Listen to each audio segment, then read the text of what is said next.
Hello बच्चों, let's read this question. The question is, यहाँ पे हमें तीन स्टेटमेंट्स गिवन है। हमें बताना है कि हमारी कौन सी स्टेटमेंट करेक्ट है और कौन सी इनकरेक्ट है। So the first statement is cubic system have 4 possible type of unit cells, and the second statement is H2O is diamagnetic substance and it is weakly attracted in magnetic field.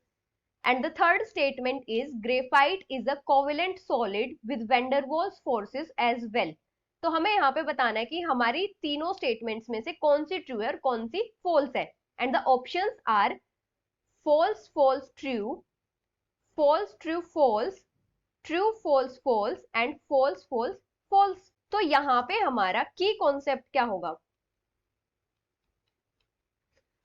First statement में बात की है cubic system की। तो cubic जो system होता है या क्यूब होता है, उसमें हमारी जो एज लेंथ होती है वो किस टाइप से होती है? A equals to B equals to C. मतलब तीनों एज लेंथ हमारी इक्वल होती हैं और तीनों axial angles alpha equals to beta equals to gamma equals to 90 degree. तीनों एक्सियल एंगल्स भी हमारे इक्वल होते हैं और 90 डिग्री के इक्वल होते हैं। अभी अगर हम क्यूब की बात करें तो जो क्यूबिक सिस्टम है वो तीन पॉसिबल टाइप के यूनिट सेल बना सकता है।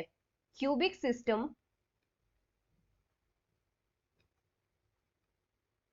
Can form 3 possible unit cells. कौन से बना सकता है? एक तो बना सकता है प्रीमिटिव, जिसको हम सिंपल क्यूबिक यूनिट सेल भी बोलते हैं। एक बना सकता है फेस सेंटर्ड एफसीसी, एक बना सकता है बॉडी सेंटर्ड बीसीसी। तो टोटल 3 टाइप के unit cells cubic system form कर सकता है या क्यूबिक सिस्टम में होते हैं। तो हमारी फर्स्ट स्टेटमेंट क्या होगी? इनकरेक्ट होगी। अभी अगर हम बात करें सेकेंड स्टेटमेंट की, तो सेकेंड स्टेटमेंट में क्या दिया है? H2O है। जो H2O होता है वो हमारा डायामैग्नेटिक होता है, क्योंकि इसमें एक भी अनपेयर्ड इलेक्ट्रॉन प्रेजेंट नहीं होता है। इसमें 2 बॉन्डिंग पेयर होते हैं, 2 bonding pair of electron between oxygen and hydrogen atoms, और 2 लोन पेयर प्रेजेंट होते हैं ऑक्सीजन एटम पे। 2 lone pairs of electrons on oxygen atom। और जो डायामैग्नेटिक सब्सटेंसेस होते हैं, जब एक्सटर्नल मैग्नेटिक फील्ड अप्लाई किया जाता है तो उनमें डाइपोल इंड्यूस होती है डायामैग्नेटिक मटेरियल में, और जो इंड्यूस्ड डाइपोल होती है वो एक्सटर्नल मैग्नेटिक फील्ड को अपोज करती है। When external magnetic field is applied, dipoles are induced,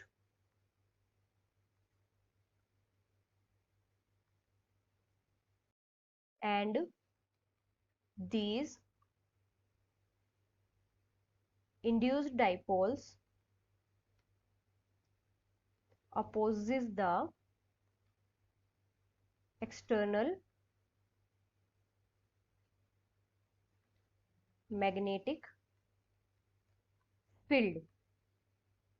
तो मतलब जो H2O होता है वो डायमैग्नेटिक तो होता है, लेकिन जो मैग्नेटिक फील्ड होता है ये उसको अपोज करता है या रिपेल करता है। तो हमारी सेकंड स्टेटमेंट भी क्या होगी?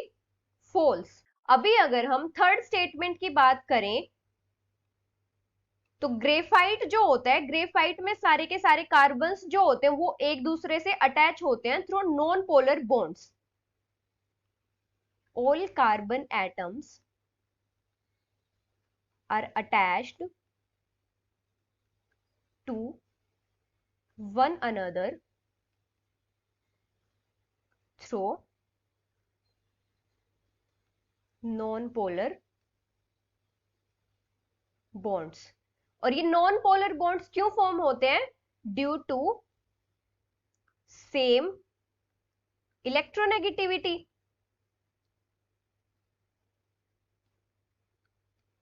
Of carbon atoms.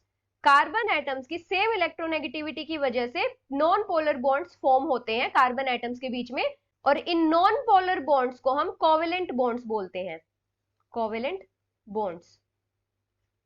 अभी जो ग्रेफाइट में शीट्स होती हैं, ग्रेफाइट क्या होता है, एलोट्रोप होता है कार्बन का, एलोट्रोप ऑफ कार्बन।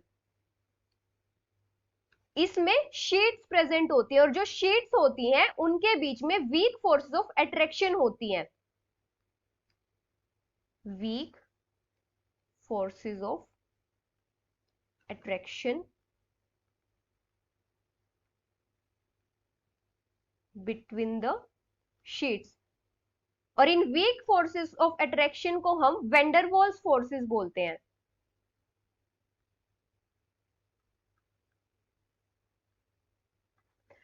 तो क्या कंक्लूजन आएगा कि जो ग्रेफाइट होता है उसमें हमारे कोवेलेंट बॉन्ड्स भी प्रेजेंट होते हैं, तो मतलब ग्रेफाइट हमारा कोवेलेंट सॉलिड है, और इसमें साथ में वेंडरवॉल फोर्सेस भी होती हैं। तो हमारी थर्ड स्टेटमेंट क्या होगी, ट्रू। तो हमारा कंक्लूजन क्या होगा कि हमारी जो फर्स्ट स्टेटमेंट है वो फॉल्स होगी, सेकेंड हमारी फॉल्स होगी, और जो थर्ड होगी हमारी, वो हमारी स्टेटमेंट ट्रू होगी। So the final answer is false, false, true, which is option 1. Hope you understood it well. Best of luck.